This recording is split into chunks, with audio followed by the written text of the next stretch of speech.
I think the movie says that artificial intelligence is still human. Artificial intelligence, you know, they feel, they grow, they learn, they nurture. You know, if you look at, you know, Leo, you would never know if he was a robot if he didn't take his shirt off.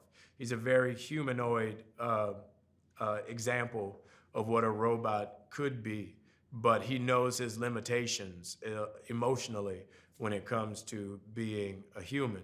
But at the same time, he plays the role really well. A lot of times as human beings, we cut ourselves short of the humanity that we're faced with every day for protection.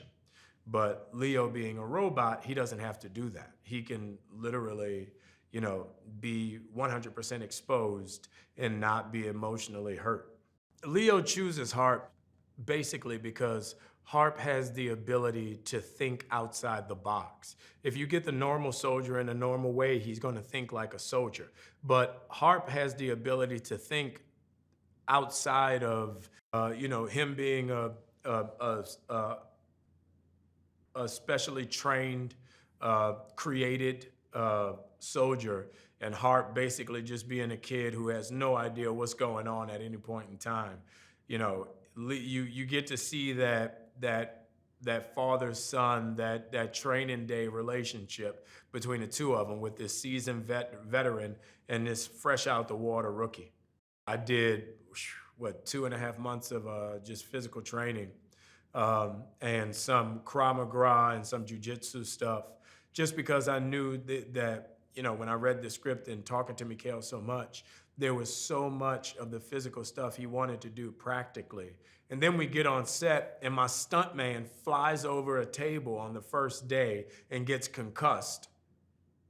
So they're like, all right, you have to do all your stunts because we don't have another stuntman and no one is available.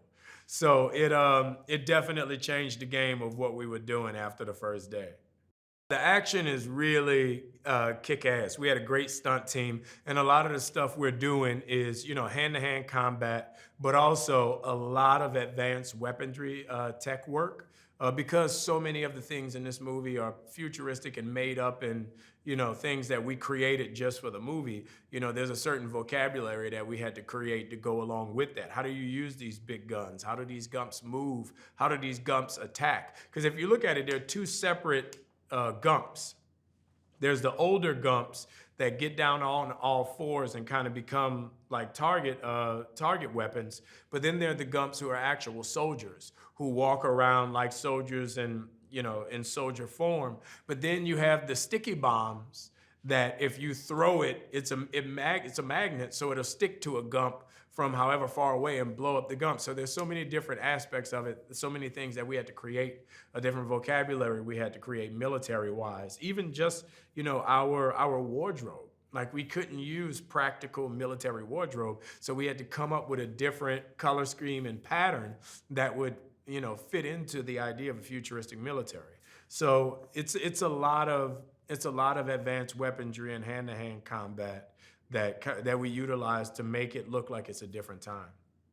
I think people who see this movie are going to love it because how unique the story is and how much fun Mikhail made this movie out to be. This could have been a very drab, boring movie, but Mikhail really infused his sense of humor and the lightness into it to where even though we're fighting and blowing stuff up, there's still laughs in the movie. So it's a really great time to where you can sit with whoever you're with and enjoy the movie because it's such a unique story, but told in a fun way.